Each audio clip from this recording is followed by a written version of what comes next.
Assalamualaikum warahmatullahi wabarakatuh. Perkenalkan, nama saya Fiizati dari kelas 11 MIPA 2. Pernah mendengar atau membaca nggak kalau Indonesia terletak di antara dua benua, yaitu benua Asia dan benua Australia, diapit oleh dua samudra, yaitu Samudra Hindia dan Samudra Pasifik, serta dilalui oleh jalur Khatulistiwa. Kondisi tersebut menunjukkan bahwa wilayah Indonesia berada pada posisi silang yang sangat strategis. Hal ini merupakan potensi sekaligus ancaman bagi integrasi nasional. Lalu, apa itu ancaman? Ancaman merupakan suatu hal atau usaha yang bersifat merubah atau merombak kebijaksanaan yang dilakukan secara konsepsional, kriminal, serta politik. Ancaman bagi integrasi nasional tersebut datang dari luar maupun dari dalam negeri Indonesia sendiri dalam berbagai dimensi kehidupan seperti ideologi, politik, ekonomi, sosial budaya, dan juga pertahanan dan keamanan. Nah, tugas PKN saya kali ini adalah membahas tentang ancaman di bidang politik, ekonomi, dan juga pertahanan dan keamanan. Selamat menyimak. 1. Ancaman di bidang politik. Ancaman di bidang politik merupakan setiap upaya dan tindakan yang bisa mengancam kedaulatan negara yang berkenaan dengan politik dan hal lain yang berkaitannya. Contoh ancaman di bidang politik dari luar negeri. Pertama, terorisme. Terorisme internasional merupakan penggunaan ancaman kekerasan tanpa pandang bulu, baik itu kepada musuh maupun sekutu dalam mencapai tujuan. 2. Negara asing yang terlalu ikut campur. Terkadang malah negara asing melakukan tekanan politik seperti intimidasi, provokasi, atau blokade politik. Hal itu adalah salah satu ancaman non-militer di bidang politik yang sering kali digunakan oleh pihak tertentu untuk menekan negara lain. Contoh ancaman di bidang politik dari dalam negeri. Pertama, makar atau kudeta. Tindakan makar atau budida merupakan penggunaan kekuatan berupa pengerahan massa untuk mengembangkan suatu pemerintahan yang berkuasa.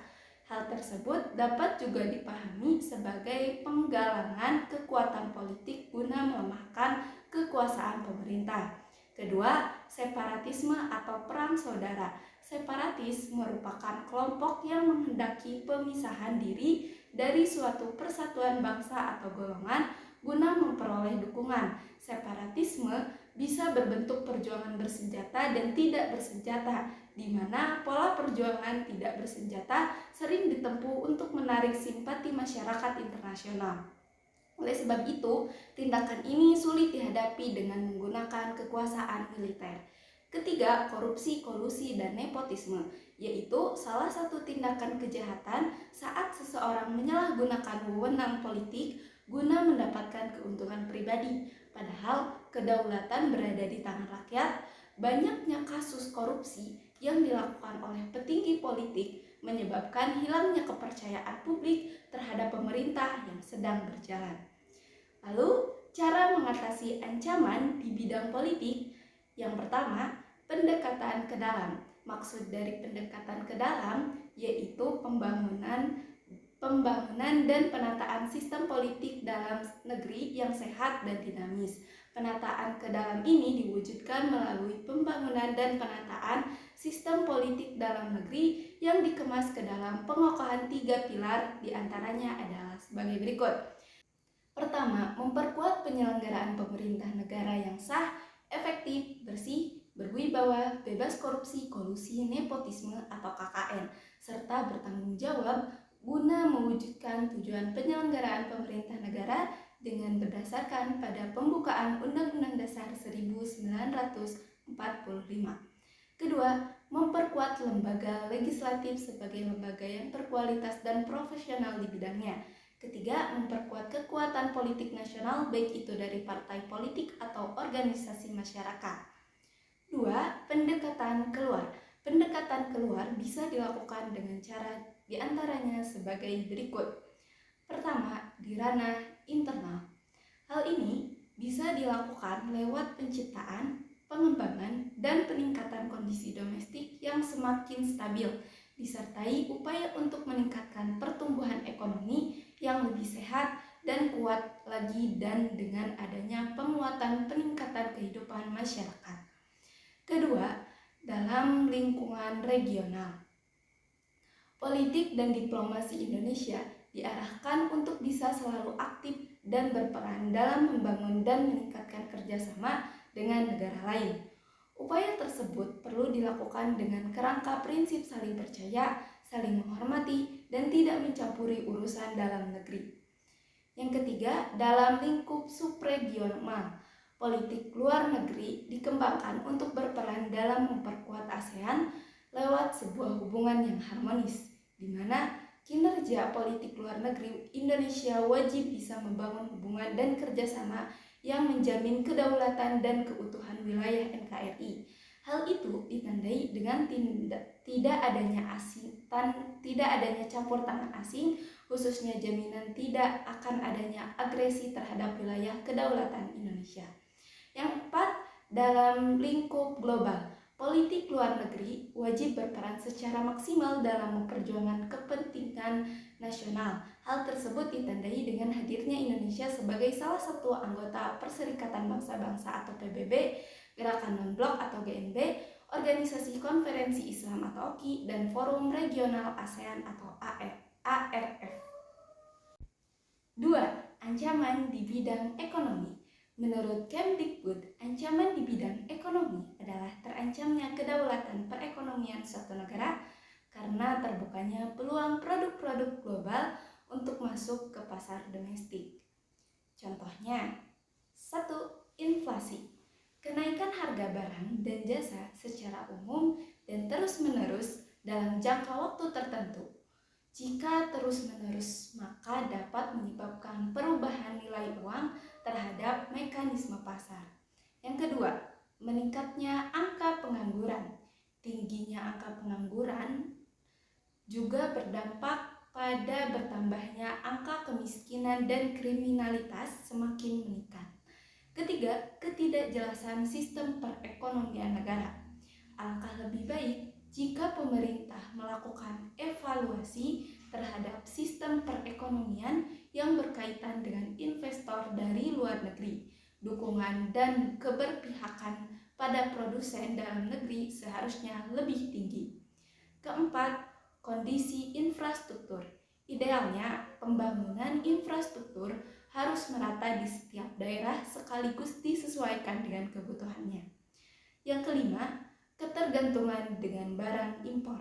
Semakin banyak barang yang diimpor, maka akan mengganggu stok barang dan penjualan produk-produk dalam negeri.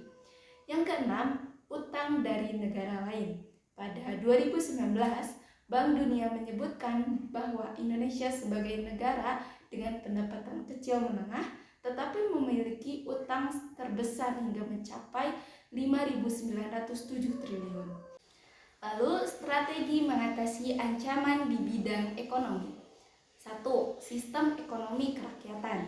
Beragam cara dapat ditempuh untuk mewujudkan ekonomi kerakyatan, seperti pertama, sistem ekonomi dikembangkan untuk memperkuat produksi domestik bagi pasar dalam negeri sehingga bisa memperkuat perekonomian rakyat. Kedua, pertanian menjadi prioritas utama karena mayoritas penduduk Indonesia bermata pencaharian sebagai petani. Ketiga, industri dalam negeri harus menggunakan bahan baku yang berasal dari dalam negeri sehingga tidak bergantung terhadap bahan impor dari luar negeri. Keempat, perekonomian berorientasi kepada kesejahteraan rakyat, artinya segala sesuatu harus terjangkau oleh daya beli masyarakat. Kelima, tidak bergantung pada badan-badan multilateral seperti IMF, WTO, dan Bank Dunia. 2. Mengatasi masalah kesenjangan ekonomi. Langkah yang dapat ditempuh untuk mengatasi masalah kesenjangan ekonomi yaitu pertama, investasi melalui perlindungan sosial. Kedua, melakukan pembangunan infrastruktur di setiap daerah sesuai dengan kebutuhan. Ketiga, meningkatkan kualitas pendidikan. Keempat, menambah lapangan kerja. Kelima, pemberian pinjaman dengan koperasi. 3. Mengatasi masalah korupsi, yaitu dengan pertama, membangun supremasi hukum secara lebih ketat. Kedua, menciptakan pendidikan berbasis anti korupsi. Ketiga, membangun pendidikan moral sedini mungkin. Keempat, membekali diri dengan pendidikan religius secara intensif. Kelima, menjaga eksistensi para aktivis. 4. Mengatasi masalah utang dengan negara lain. Akibat dari permasalahan ini, ekonomi nilai mata uang terus turun. Oleh sebab itu, dibutuhkan langkah yang efisien dan tepat untuk mengatasi masalah utang dengan negara lain. Misalnya, dengan menerapkan efisiensi pengelolaan berbagai lini ekonomi di Indonesia. Kelima, mengatasi masalah ketergantungan impor. Pertama, dengan meningkatkan produksi dalam negeri sebagai pengganti produk impor. Kedua, membuat aturan impor secara lebih ketat. Ketiga, meningkatkan aktivitas ekspor. Keempat, menjaga hubungan baik antar negara. 6. Mengatasi masalah infrastruktur. Infrastruktur menjadi salah satu pendukung perekonomian pada daerah tertentu. Berikut beberapa strategi mengatasi masalah infrastruktur. Pertama, melakukan pemerataan pada pembangunan infrastruktur di setiap daerah. 2. Memastikan pendanaan di bidang infrastruktur secara merata. Ketiga, melakukan riset serta penyesuaian pada infrastruktur untuk memenuhi kebutuhan setiap daerah. 7. Mengatasi masalah inflasi, yaitu dengan penerapan devaluasi. Pertama, menekan tingkat upah. Kedua, menerapkan beberapa kebijakan moneter, non-moneter, dan fiskal. 3. Melakukan pengawasan pada aktivitas ekonomi warga. 4. Menerapkan proses pendistribusian oleh pemerintah secara langsung. 5. Meningkatkan produksi oleh perusahaan. 8. Menekan tingkat pengangguran. Cara mengatasinya yaitu dengan pertama, meningkatkan kualitas pendidikan dan keterampilan bagi setiap warga negaranya. Kedua, menciptakan lapangan kerja yang bersifat padat karya. Ketiga, meningkatkan pelatihan kerja di setiap industri modern. Keempat, mengembangkan bisnis dengan cara wirausaha atau entrepreneur. 5. Mendukung bisnis informal. 6. Bekerja sama dengan pihak asing atau negara lain terkait pengiriman tenaga kerja ke luar negeri. 7. Meningkatkan fokus ke program KB. 8. Menjalankan program transmigrasi. Ketiga, ancaman di bidang pertahanan dan keamanan. Ancaman dalam bidang pertahanan dan keamanan merupakan suatu ancaman yang berasal dari dalam maupun luar negeri yang mengganggu kehidupan suatu negara karena dapat menimbulkan rasa tidak aman bagi warga negara. Contoh ancaman di bidang pertahanan dan keamanan dari luar negeri. Pertama, ketika Indonesia dijajah oleh bangsa lain sebelum Indonesia merdeka. Kedua, agresi karena mengancam kedaulatan negara, keutuhan wilayah, dan keselamatan bangsa.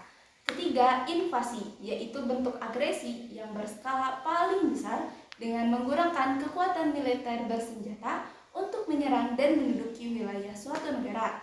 Keempat, tindakan pelanggaran wilayah Indonesia oleh negara lain seperti di wilayah laut, daratan, maupun udara. 5. Spionase adalah tindakan memata-matai negara lain untuk mendapatkan dokumen atau data rahasia penting suatu negara.